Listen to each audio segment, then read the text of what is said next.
Hello everybody, this is Party Wolf. I'm here with a combo video tutorial discussion hybrid sort of thing with Cassandra.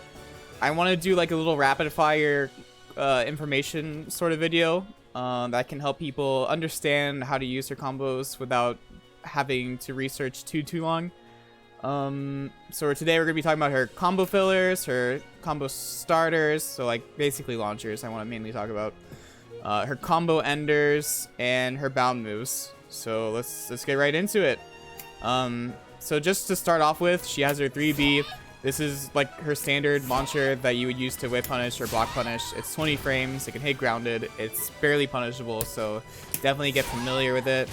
She also has her wall raising B plus K for ducked grabs or highs. And that's really good if you can get this down to muscle memory. She has her A plus B, which you're going to be using a lot to guard pressure them or to like bait guard impacts. And sometimes it just happens to hit. It is on the higher side of her launches, so keep that in mind. She also has 6B plus K. This can reverse ring out people. You'll also notice that she glows purple. Every time that she glows purple, she spends guard stamina, so keep this in mind. You don't want to be very greedy with this move, although it is pretty safe being at -10. Most characters can't do anything about it at all. And then lastly, she has Divine Force 2 A plus B, which is a really nice whip punish, as well as a tool that can hit grounded opponents for a lot of the guard damage if they want to stand up into it.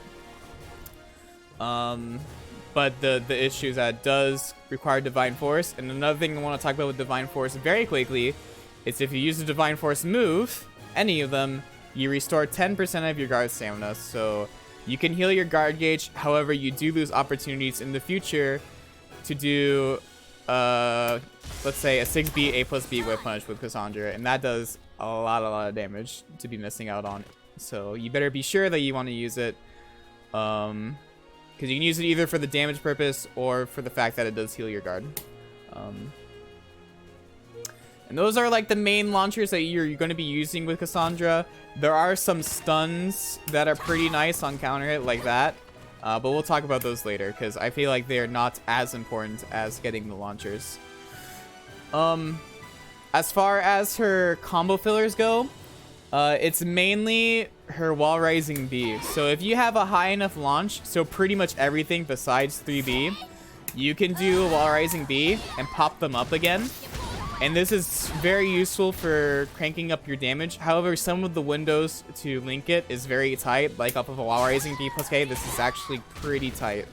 So it's definitely one of the things that you're going to be practicing the most in training mode, just because it's the thing that's easiest to drop in a real match, in my opinion. She also has her bound moves, which will include 4K, 214K, which does more damage than 4K, but costs guard stamina. It also pushes them away further on hit, so you're more limited in what you can do. You also have 44B. This one's a little bit more on the unique side because watch the character's body. You see how they bounce? This means that you can't tech after the knockdown. You can see I have Ukemi settings on, whereas if I were to do 214K, you can see that their legs kind of like pop up like that, and that allows them to Ukemi. Another thing about bounds is you can't use them twice in the same combo, which can come up sometimes. Like let's say you do 4K, and then you do 214K, they stand up immediately because you can't use the bound twice in a row. However, 44B is a saving grace when it comes to this because of the fact that it is different, which means, for some reason, that you can do 4K, this, and then 44B, which sets you up for either a guaranteed 236B or force blocks, which then will either rack up your guard damage, which this character is very good at, or it'll open up her grabs, which this character is very good at. So 44B is one of her most useful, in some situations a bound move, in some situations like that a combo filler. I guess a more situational combo filler now that we talked about, you know, using relaunches, or at least demonstrated it. She has her 9B plus K, which allows for a throw mix-up. Overall, I think when you get to that point in the combo, it does scale a lot. But the nice thing about the throws is that you can either A, get a Divine Force if you're correct, or B, get a really good Okazemi situation with the butt thingy. Because it makes her 3B Force block. That's really the nice thing about it. So we'll talk about her relaunch a little bit since we've shown it a little bit. Her 1A plus B. This is the only relaunch this character has. And you want to do it after like stuns or bound moves like this. Other than that, there's nothing really to talk about when it comes to using that as a combo tool. And now we'll talk about her combo enders. So she has a few of them. 236B, as you saw, or at least heard me say, is guaranteed after certain things. So if you were to do 4-4B on an air hit, you get a guaranteed 236B. If you were to do like so many stuns, you get 236B. Very, very useful. However, she does have higher damage on other things if you have time to do them.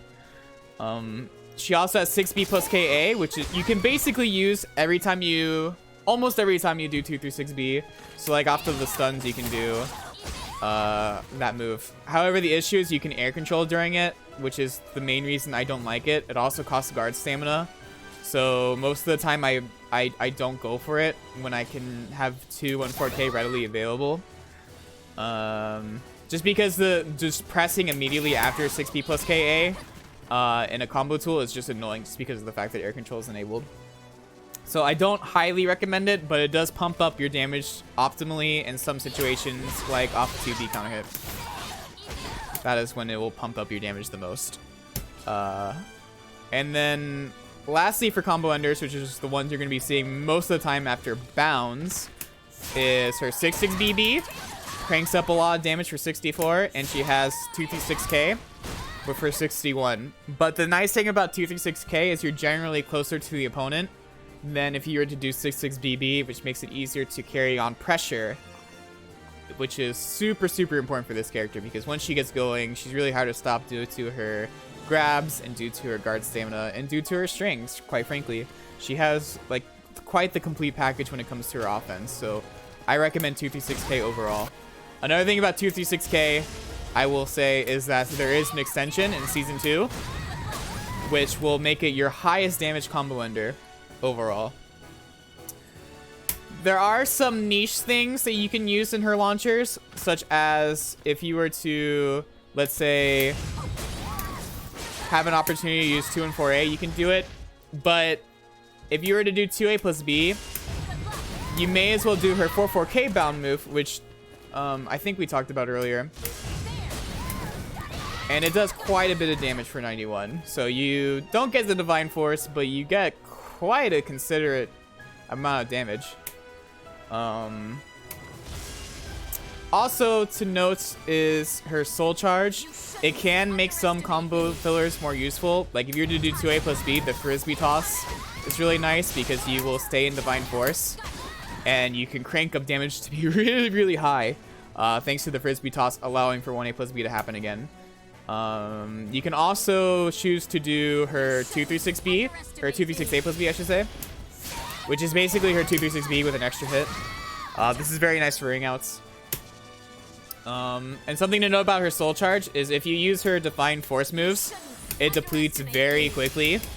So you want to be careful about that. Whereas if you were to use her Soul Charge attacks, like with 236A plus B or like 214A plus B, you can notice that you have a lot more time to just be using these moves over and over again before your Soul Charge runs out. I will talk about another niche thing is her 1B hold. You can use it after certain launchers like A plus B. And it basically does the same thing as the air grab. But I don't find this happening too much in my gameplay, which is why I call it niche. It's really just after A plus B and reversal edge B where these come up. Another thing that's kind of niche is using her 6K in combos. This will help her with her ring outs. Other than that, it's not worth doing at all because of the fact that you can just bound them to the floor and do superior combo fillers.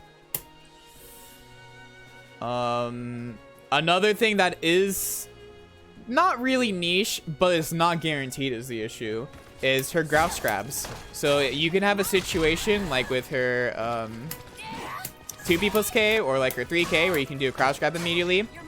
Your backwards break for 1A plus G is going to do the most damage. However, because it's a stun that starts these things, you can combo into AAA guaranteed. Whereas if they were just raw ducking and not being in a stun, which we will show right here, it doesn't fully connect properly because it's not a part of the stun chain. So keep that in mind. In these sort of situations, you would just extend into the throw mix-up with the K button. And one more niche thing about Cassandra combos is she has